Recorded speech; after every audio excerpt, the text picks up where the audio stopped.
Job లేక ఇబ్బంది పడుతున్నారా? అయితే మెడికల్ కోడింగ్ మీకు మంచి ఆప్షన్. వెంటనే కాల్ చేసి కోర్సులో జాయిన్ అవ్వండి. నమస్తే రమగారు. నమస్తే జయ. రమగారు, చిన్నపిల్లలకి ఇప్పుడు మనము స్టోరీలు చెప్పే క్రమంలో ప్రతిరోజు ఒక స్టోరీ చెప్పాల్సి వస్తుంది. ఇక మా పాప అయితే రమగారు చిన్ని చిన్ని స్టోరీలు చెప్పొద్దమ్మా, రమాంటిని అడిగి పెద్ద పెద్ద స్టోరీలు చెప్పించిపోయి ఎక్కువసేపు స్టోరీలు చెప్పు, లేదంటే రోజుకి 2 స్టోరీలు చెప్పని అడుగుతుంది.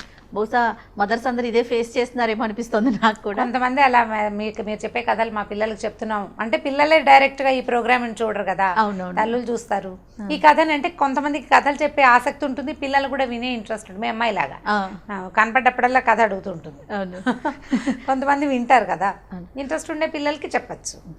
ఆల్మోస్ట్ అంటే ఇదేదో మనం చేసే దీనివల్ల కాకపోయినా ప్రతి తల్లి కూడా ఇది ఫాలో అవుతూనే ఉండుండొచ్చు బహుశా ఇంతకు ముందు నుంచి కూడా. ఈ స్టోరీ చెప్పటం అనేది ఏదో తనకు తెలిసిన ఒక కథ చెప్పటం అనేది. సో అందులో భాగంగా రమగారు ఈరోజు ఏదైనా ఒక మంచి కథ చెప్పండి. అందులో మనకి విక్రమార్కుడు, బేతాళుడు ఇలాంటి స్టోరీలు అంటే పిల్లలు చాలా ఇంట్రెస్ట్ చూపిస్తారు. వీటికి సంబంధించి ఏదైనా ఒక స్టోరీ చెప్తారా? చెప్తాం. అయితే విక్రమార్కుడు బేతాళ్, మనకి విక్రమ్ బేతాళ్ బాగా ఫేమస్ కదా. అవును. విక్రమ్ బేతాళ్ కథలేమో ఒక 28 కథలు, అది ప్రత్యేకమైన సిరీస్. అలా కాకుండా విక్రమార్కుడికి సంబంధించిన కథని చెప్తాం.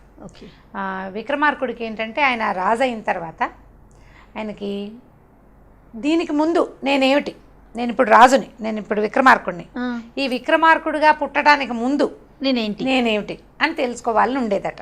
ఓకే. ఇప్పుడు ఎవరైనా మనం ఇప్పుడున్నాము, దీనికి ముందు మనమేమిటి లేదా దీని తర్వాత మనమేమిటి అనే జిజ్ఞాస మనుషులకు సహజంగా ఉంటుంది. మిగిలిన రకరకాల వ్యవహారాల్లో పడి అవన్నీ జ్ఞాపకం చేసుకోరు, పెద్దగా ఆలోచించరు. రాజు కదా ఈయన, పూర్తిగా అంతా సామ్రాజ్యం సుస్థిరంగా అయిపోయాక ఏదో ఒకటి తోచక ఆలోచిస్తూ ఆయనకి నా ముందు జన్మలో నేనేమిటో తెలుసుకోవాలి అని అందరినీ అడగటం మొదలుపెట్టాడు. అయితే ఏమైంది, కొన్ని రోజులు ఇలా ప్రశ్నించాడు. ఏ జ్యోతిష్యుడు వచ్చినా ముందు జన్మలో ఏమిటి నేను అని అడుగుతూ ఉండేవాడు. అడగ్గా కొన్నాళ్ళకి ఏమైంది, ఈయనకి మంత్రి ఉన్నాడు భట్టి, ఈయన తమ్ముడే. ఆ భట్టి ఏమన్నాడంటే ఇలా కాదు, మీకు తెలుసుకోవాలని ఉంది కదా అని రాజ్యంలో ప్రకటించాడు. విక్రమార్క మహారాజు తాలూకు ముందు జన్మ ఏమిటో చెప్పగలిగిన వాడికి గుమ్మడికాయ ఇంత బంగారం ఇస్తామని. ఓకే, వచ్చేసారు అందరూ. అప్పుడు దాని వెనకాల కింద ట్యాగ్ లైన్ రాశారనమాట ఇంకొకటి, అబద్ధం చెప్పిన వాడికి శిరచ్ఛేదం చేస్తాము, తప్పు చెప్తే శిరచ్ఛేదం చేస్తాము. ఇప్పుడు వాడు ఏదో చెప్పాడు, అది తప్పో రైటో మనకు ఎలా తెలుస్తుంది? కానీ జనాలు భయపడతారు కదా. భయపడి ఏం చేశారు, వచ్చిన జనాలు సగం మంది వెనక్కిపోయారు. కొంతమంది కొద్దిగా ట్రై చేయబోయి ఈ భట్టిని, ఆయన కత్తిని చూసేసరికి జనాలు బెదిరిపోయారు, తగ్గిపోతే రోజులు గడుస్తుంటే ఎవరు రావటల్లా. ఈ రాజుగారు రోజు ఈ భట్టిని ఏం చేసావు, ఏమిటి నా సంగతి చెప్పు, నాకు నిద్రలో కూడా అదే కళ వస్తుంది అంటుండేవాడు అనమాట. నిద్రపోతే ఏవో కనపడుతున్నాయట, ఆ కనపడుతున్నది ఏమిటో నాకు క్లారిటీ లేదు, నువ్వు కనుక సరిగ్గా కనుక్కొని చెప్తే దాన్ని కనెక్ట్ చేసుకుంటాను అనేవాడు. ఇది తోచక చేసే పనే నిజానికి, కానీ ఆయనకు ఆసక్తి ఉంది రాజుగారు. సరే ఏమైంది, ఆ రాజ్యంలో ఒక శంకర్ భట్టు అని ఒక బ్రాహ్మడు ఉన్నాడు. ఆయనకి పాపం అసలు డబ్బులు లేవు, ఆయన చాలా బీదవాడైతే ఈ చాటింపు విన్నాడు, గుమ్మడికాయ ఇంత బంగారం ఇస్తారు అని. ఆ గుమ్మడికాయ ఇంత బంగారం తీసుకురావచ్చు కదా, నువ్వు కూడా జ్యోతిష్యం చదువుకున్నావని భార్య రోజు పోరేది ఆయన్ని. అయితే దాని వెనకాలన కిందున్న ట్యాగ్ లైన్ చూస్తే ఆయనకి భయంగా ఉంటూ ఉండేది. అయితే కొన్నాళ్ళు ఇలా అనగా ఆలోచించి ఏమనుకున్నాడంటే, ఏమవుతుంది, ఇవాళ కాకపోతే రేపొద్దునైనా మరణం తప్పదు మనిషి అన్నవాడికి, కాబట్టి అబద్ధం చెప్పో ఇంకోటి తెలుసుకునో ఏదో విధంగా ఇది రాజుగారి సంగతి చూడాలని అనుకున్నాడు. ఇప్పుడు రాజుగారి పూర్వజన్మ వృత్తాంతం తెలుసుకోవాలంటే ఎలా, ఇప్పుడు ఏం చెయ్యాలి? ఇప్పటి కాలంలో అయితే మనం ఇంటర్నెట్లో వెంటనే కొట్టేస్తాం, గూగుల్ చేసేస్తాం కదా, గూగుల్ అని గూగుల్ చేసేస్తాం. వాళ్ళకి గూగుల్ ఏంటంటే ఆ రోజుల్లో ఏదైనా తపస్సు చేయటం, ఏదైనా గుళ్ళోకి వెళ్ళి ఏ దేవుడినో దేవతనో ప్రార్థించి అమ్మ నాకు ఇది కావాలంటే చేస్తుంది దేవత. ఈయన ఏం చేశాడు, ఈ అవంతి నగరం, ఈ ఉజ్జయిని నగరానికి చాలా దూరంలో ఒక పాత కాళికాదేవి గుడి ఉందట. ఆ గుడికి వెళ్దామని బయలుదేరి ఏం చేశాడు, ఆ గుడికి వెళ్ళి ఆ కాళికాదేవిని కనుక మెప్పిస్తే ఆవిడ మనం అడిగిన పని ఏదో చేసి పెడుతుంది, ఈ రాజుగారి సంగతి ఆవిడని కనుక్కోవచ్చు అని చెప్పి, పైగా ఆ రాజుగారికి పూర్వం ఈ కాళికాదేవి గుడితో సంబంధం ఉంది అంచేత వెళ్ళేసరికల్లా ఏమైంది, ఈ నడిచే దారిలో కాళికా ఇప్పటిలాగా మ్యాపులు ఏమున్నాయి, ఏదో ఒక అందాజుగా వెళ్ళేవాళ్ళు. ఈ వెళ్ళే దారిలో ఆయన దారి తప్పిపోయి ఏదో బాగా గుబురుగా ఉన్న ఒక తోటలోకి ఎంటర్ అయ్యాడు. చీకటి పడిపోతే ఈయన ఏం చేశాడు, రాత్రి అయిపోయింది, ఈ పూటకి ఇక్కడ పడుకుందాం, రేపు తెల్లారాక అప్పుడు చూద్దాం అంటే వెళ్ళే దారిలో కొన్ని ఊళ్ళు కనపడాలని లెక్క ఉంది, ఊళ్ళేవో కొన్ని కనపడ్డాయి, కానీ ఎక్కడ దారి తప్పిపోయాడో అడవిలోకి ప్రవేశించేశాడు. ఈ గుబురుగా ఉన్న చెట్ల ఉన్న ఈ వనంలోకి ప్రవేశించి ఆ రాత్రి పడుకుందామని ఓ చెట్టు ఎక్కి పడుకున్నాడు. పడుకునేసరికల్లా 12 ఏమో అయింది, అర్ధరాత్రి అయ్యేసరికల్లా డమ డమ డమ డమ అని పెద్ద పెద్ద చప్పుళ్ళు వినపడుతున్నాయి. ఏదో డమరకం లాంటిది మోగుతోంది. చుట్టూత మొత్తం అంతా వనమంతా కాంతివంతంగా అయిపోయింది. అయ్యేసరికి ఇతను ఇదేమిటి దాక్కున్న చోట దయ్యాలు వచ్చినట్టు, నేనేదో రాత్రి పడుకుందామని ఇక్కడ పడుకుంటే ఇలా వచ్చింది ఏమిటా అని చూసేసరికల్లా పెద్ద వాయిద్యాలతోటి శివుడు పార్వతి తిరుగుతున్నారట వనంలో, శివపార్వతులు ఇద్దరు. అప్పుడు ఈయన ఏమనుకున్నాడంటే, ఓహో వీళ్ళు విహారార్థం వచ్చి ఉంటారు దేవతలు అని చెప్పి ఆ చూస్తూ ఉండగా దబ్బుమని పట్టు దబ్బి ఆ చెట్టు మీద నుంచి కింద పడిపోయాడు. పడేసరికల్లా ఈ ప్రమథగణాల్లో కొంతమంది వీడిని పడిన వాడిని మానవుడు వీడెవడని వాడిని పట్టుకున్నారు. పట్టుకుని శివుడి దగ్గరికి తీసుకెళ్ళారు. ఆయన ఏమన్నాడంటే, ఇది నువ్వు దారి తెప్పి వచ్చావు కానీ మారేడు వనమట అది. ఓహో, మాకు మారేడు చెట్లు ఇష్టం, శివుడికి మారేడు దళాలు ఇష్టం కదా. ఆ మారేడు వనాలు ఎక్కడుంటాయో అక్కడ సంచరిస్తారట రాత్రిపూట. ఇవాళ మేము ఇక్కడికి వచ్చాము, ఏమిటి నాయన నీ సంగతి అని కనుక్కున్నాడు. కనుక్కొని ఆయన పెద్దగా కనుక్కోకపోయినా శివుడు సర్వాంతర్యామి, ఆయనకి తెలుస్తాయి కదా. ఏమన్నాడంటే, నీ గుమ్మడికాయంత బంగారం లభిస్తుంది, ఎందుకంటే నువ్వు అనుకోకుండా శివదర్శనం చేసావు. ఈ శివదర్శనానికి ముందు నువ్వు చెట్టెక్కి మారేడు దళాలు, చెట్టెక్కేటప్పుడు ఓ చెట్టెక్కుతుంటే ఆకులు కొన్ని రాలుతాయి కదా, ఆ కింద ఒక శివలింగం ఉంది, ఆ శివలింగం మీద పడ్డాయి ఇతను కోసినటువంటి మారేడు దళాలు ఇతను చేయి వల్ల. అందుకని నీకు పుణ్యఫలితం లభిస్తుంది నాయన. కాబట్టి నువ్వు ఒక పని చెయ్యి, ఈ రాజు దగ్గరికి వెళ్ళు. వచ్చే అమావాస్య నాడు, రేపు అమావాస్య నాడు శివుడిని రాజుగారిని శివపూజ చేసుకుని పువ్వులు అక్షింతలు పట్టుకుని ఈ ఊరికి ఉత్తరం వైపు ఉన్నటువంటి ఒక పల్లెటూరు పేరు చెప్పాడు, రామాపురం కృష్ణాపురం ఏదో ఊరు చెప్పాడు. ఆ ఊళ్ళో ఒక కుమ్మరివాడు ఉన్నాడు. వాళ్ళ ఇంట్లో మట్టితో చేసిన ఒక గుడ్డి ఎద్దుబొమ్మ ఉంది. మట్టితో చేశాడు, కళ్ళు లేవు, అంటే ఎద్దుబొమ్మ చేశాడు, దానికి కళ్ళు పెట్టాల పొరపాటున. ఆ బొమ్మ దగ్గరికి వెళ్ళి ఆ బొమ్మ మీద అక్షింతలు పువ్వులు వేసి తన గురించి అడగమని చెప్తుందన్నాడు. ఓహో, బాగానే ఉంది కదా. ఇంతలో సూర్యోదయం బ్రాహ్మీ ముహూర్తం అయిపోయింది, శివపార్వతులు అందరూ మాయమైపోయారు. వీడు తెల్లారేదాకా ఈ బ్రాహ్మడు అక్కడ పడుకుని పొద్దున్నే లేచి రాజుగారి దగ్గరికి వెళ్ళాడు. మళ్ళీ ఇదంతా వచ్చిన నడకంతా మళ్ళీ వెనక్కి నడిచాడు. వెంటనే చేరలేదులేండి, 2-3 రోజులకి చేరాడు. బట్టి దగ్గరికి వెళ్ళాడు. అయ్యా, రాజుగారి పూర్వజన్మ రహస్యం నాకు తెలిసిపోయిందండి, నేను చెప్తాను, నన్ను రాజుగారి దగ్గరికి తీసుకెళ్ళమన్నాడు. తీసుకెళ్ళమంటే సరే తీసుకుపోయారు. తీసుకెళ్తే ఈయన ఏమన్నాడంటే, రాజా ఇప్పుడు ఇంకా పౌర్ణమి నడుస్తుంది, పౌర్ణమి రోజుల్లోనే ఈయన చూశాడు శివుణ్ణి. అమావాస్య నాడు శివ పూజ చేసిన అక్షింతలు పువ్వులు పట్టుకుని ఈ ఊరికి ఉత్తరం వైపు ఉన్నటువంటి రామకృష్ణాపురం అనే ఊరికి వెళ్ళి అక్కడ ఒక కుమ్మరివాడు ఉన్నాడు. వాళ్ళ ఇంట్లో ఒక గుడ్డి ఎద్దు బొమ్మ ఉంది, మట్టితో చేసింది. ఆ బొమ్మ మీద అక్షింతలు చల్లు, నీ సంగతి కనుక్కో, అది నీకు చెప్తుంది అన్నాడు. సరే రాజుగారు ఇది పెద్దగా నమ్మశక్యం కాలేదు, బ్రాహ్మణుడు చూస్తే బీదగా ఉన్నాడు. సరే దీని సంగతి ఏమిటో చూద్దామని ఈ 15 రోజులు ఈ బ్రాహ్మణ్ణి పోషించండి, ఇక్కడే ఉంచుకుని 15 డేస్ తర్వాత ఈ అమావాస్య వచ్చాక అక్కడ ఏదో విషయం తేలాక అప్పుడు వీటి సంగతి చూద్దామన్నారు. సరే బ్రాహ్మణ్ణి పోషించడం అంటే ఏమిటి, వాడికి చక్కగా ఇబ్బడి ముబ్బడిగా అన్నీ ఇచ్చి ఇంటికి పంపించారు. ఇంటి దగ్గర 4 సైనికుల్ని కాపలా పెట్టారు. ఇంటికి 10 హాయిగా తిన్నారు. ఈ 15 రోజులు గడిచాయి. ఈ రాజుగారు ఏం చేశాడు, అమావాస్య నాటి రాత్రి చీకటి పడ్డాక ప్రదోషకాలంలో అంటే చంద్రోదయం అవదు కానీ చంద్రోదయ వేళకి పూజ చేసుకున్నాడు. శివ పూజ చేసి అక్షతలు పువ్వులు పుచ్చుకుని ఆ రామకృష్ణాపురం రథం వేసుకుని అక్కడికి వెళ్ళాడు. వెళ్తే ఒక కుమ్మరివాడి ఇంటికి వెళ్ళాడు. ఆ ఇంట్లో ఒక పెద్ద సైజు ఎద్దు బొమ్మను. అయితే ఈయన అడిగాడు, ఏమయ్యా మట్టితోటి ఎద్దు బొమ్మను చేసావు, బాగుంది, దీనికి కళ్ళు పెట్టలేదేమిటి, పాపం గుడ్డి బొమ్మను చేసావు, కళ్ళే లేవు ఆ బొమ్మకి. అడిగేసరికల్లా కుమ్మరివాడు అన్నాడు, ఏమోనండి సరిగ్గా కళ్ళు గీసే టైంకి నాకు నిద్ర వచ్చింది, నేను గీయలేదన్నాడు. సరే ఈయన ఏం చేశాడు, రాజుగారు ఆ బొమ్మను చూసి ఆ బొమ్మ మీద అక్షింతలు పువ్వులు చల్లాడు. చల్లితే ఆ గుడ్డి బొమ్మ చటుక్కుని కళ్ళు వచ్చినాయి. దానికి కళ్ళు తెరిచింది, వలవలా ఏడుస్తుంది, కళ్ళలో నుంచి నీళ్లు కారుతున్నాయి బొమ్మకి. కారుతూ, రాజా నేను ఎక్కువసేపు ఇక్కడ ఉండను, నువ్వు ఈ పువ్వులు చల్లావు చూడు, దీని ప్రభావం వల్లే నేను మాట్లాడగలుగుతున్నాను. వచ్చే అమావాస్య నాడు ఊరికి తూర్పు వైపున ఉన్నటువంటి శ్మశానంలో చెట్టు మీద ఒక పిశాచ్ ఉంది, దాని మీద ఈ పువ్వులు అక్షింతలు అక్కడ కూడా చల్లు, అది నీకు చెప్తుంది ఓకే అని చెప్పాడు. చెప్పి గుడ్డి బొమ్మ ఆ కళ్ళు మూసుకుపోయినాయి, టపకని పగిలిపోయింది, బొమ్మ కాస్త పగిలిపోయింది. రాజుగారు అవురా ఇదేమిటి, ఏదో చేయబోతే ఇలా అయింది, సరే చూద్దామని మళ్ళీ ఇప్పుడు మళ్ళీ అమావాస్య రావాలంటే ఈసారి 1 రోజులు ఆగాలి. ఈ 1 రోజులు ఈగర్గా వెయిట్ చేశాడు రాజు విక్రమార్కుడు. సరే మళ్ళీ అమావాస్య వచ్చింది, ఈసారి పూజ చేశాడు. ఇప్పుడు ఊరికి తూర్పునున్న ఉజ్జయిని నగరానికి తూర్పు వైపు ఉన్న శ్మశానానికి వెళ్ళాడు. ఆ శ్మశానంలో ఒక పెద్ద చెట్టు ఉంది. ఆ చెట్టును ఆశ్రయించుకుని ఒక పిశాచి ఉంది. ఈయన వెళ్ళాడు. వెళ్ళి ఎక్కడుందా అని వెతికాడు. ఆ చెట్టు దగ్గరికి వెళ్ళాడు. వెళ్ళి ఈ పూజ చేసిన పువ్వులు అక్షింతలు దాని మీద చల్లాడు. చల్లేసరికల్లా ఆ పిశాచి అంది, నేను నీతో ఎక్కువసేపు మాట్లాడలేను, ఈ పువ్వుల వల్ల నాకు కొంచెం పుణ్యం వచ్చింది కాబట్టి దాంతో మాట్లాడతాను, 2 నిమిషాలే, ఆ తర్వాత నేనే నిన్ను చంపేస్తాను, కాబట్టి నా మాట పూర్తయిన మరుక్షణం ఇక్కడి నుంచి పరిగెత్తుకుంటూ వెళ్ళి పారిపోమని.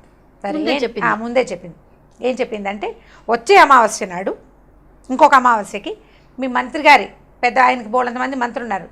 చివరి చిన్న మంత్రి ఉన్నాడు. చిన్న మంత్రికి 9 ఏళ్ల కూతురు ఉంది.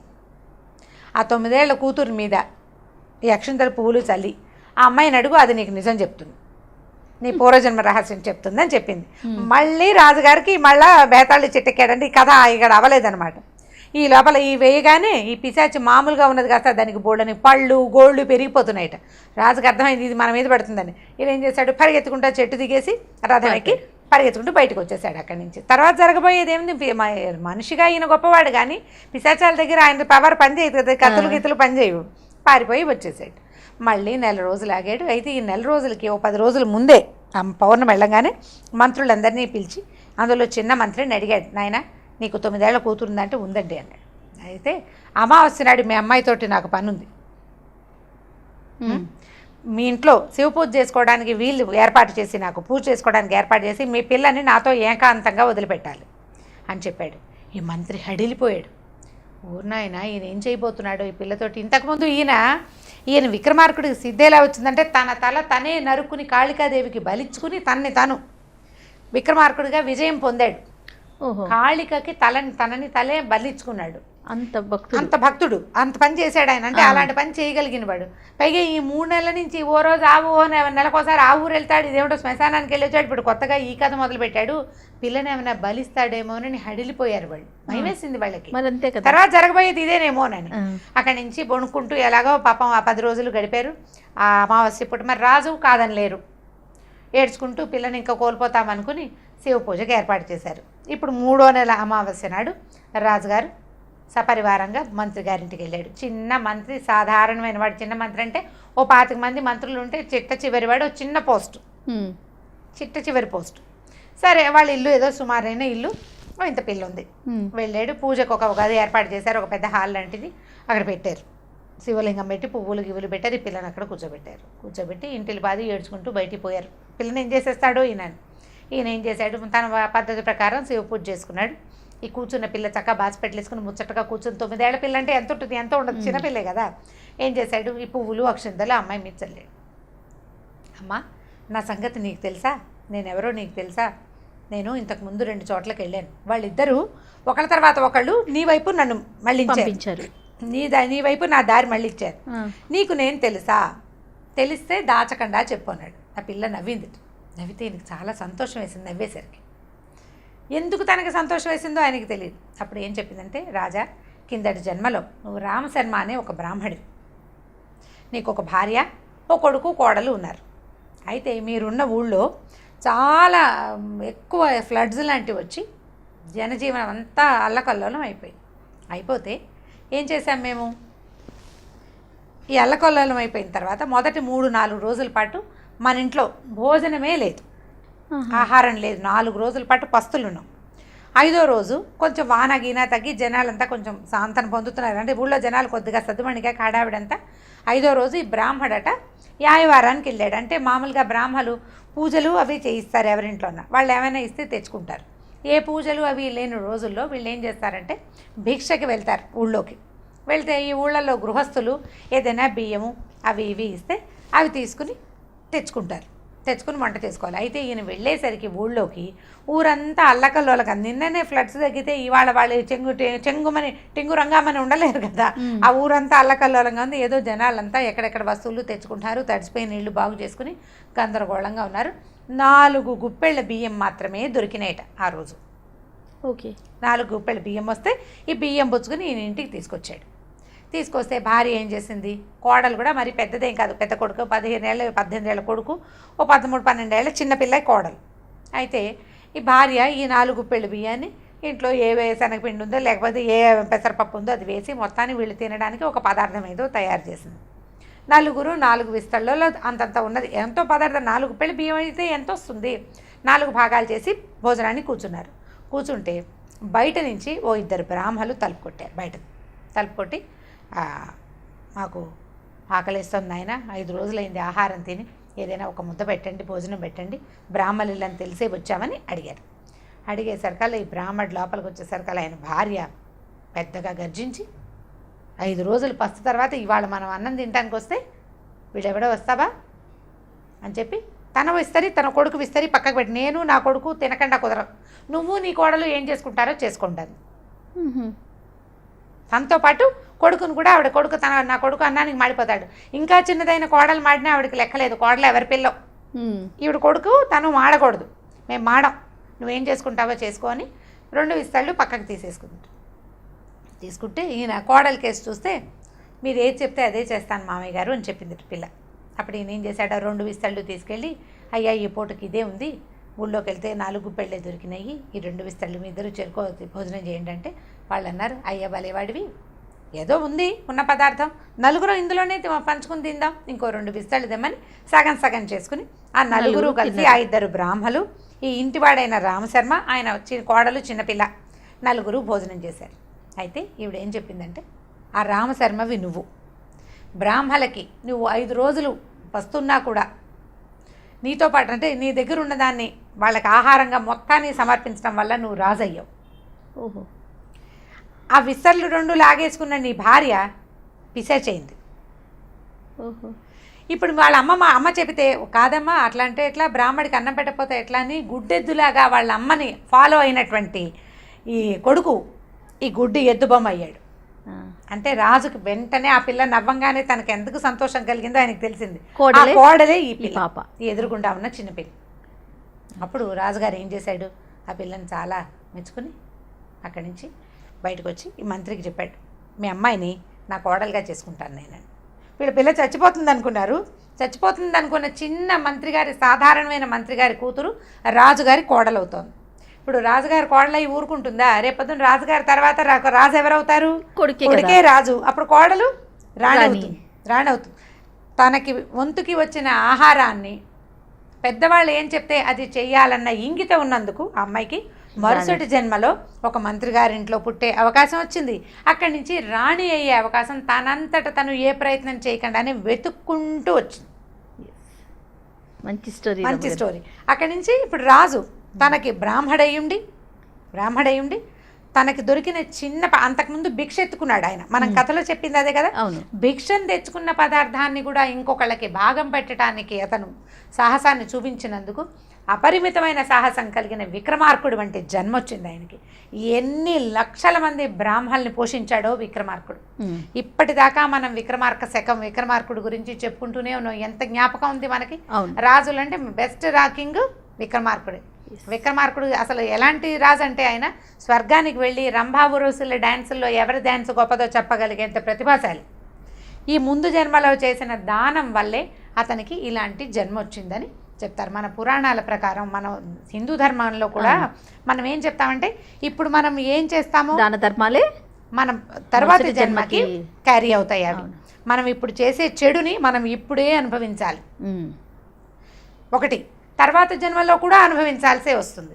మంచికి ఫలితం ఇవాళ లేకపోయినప్పటికీ తర్వాత జన్మలో ఆ మంచికి ఫలితాన్ని ఖచ్చితంగా భగవంతుడు, ప్రకృతి ఆటోమేటిక్గా మనకి తీసుకొచ్చి చేసేస్తుంది అన్నమాట. ఈ విక్రమార్కుడి కథల్లో ఇది స్టార్టింగ్ స్టోరీ చేయ. ఇలాంటి కథలు ఎన్ని ఉన్నాయో, చాలా మంచి మంచి కథలు ఉన్నాయి. ఈ కథ చెప్పండి మీ అమ్మాయికి. ఎవరెవరి పిల్లలకి ఈ కథలు ఆసక్తి ఉందో వాళ్ళందరికీ ఈ విక్రమార్కుడి కథల్లో భాగంగా. ఇది పెద్దగా జనబాహుళ్యంలో ఉన్న కథ కాదు. మామూలుగా మనకి విక్రముడు, భేతాళుడు కథలే తెలుస్తాయి. సిరీస్ కూడా, టీవీ సిరీస్ కూడా ఉండేది. ఇవి సిరీస్లో లేని కథలు ఇలాంటివి కొన్ని ఉన్నాయి. ఇంకొకటి 2 మళ్ళీ చెప్దాం ఇంకొకసారి. Thank you so much Ramya గారు. ఓకే చేయం. ఈ వీడియో కనుక మీకు నచ్చినట్లయితే లైక్ చేయండి, షేర్ చేయండి. మరిన్ని వీడియోస్ కోసం మా ఛానల్ని సబ్స్క్రైబ్ చేసుకోండి.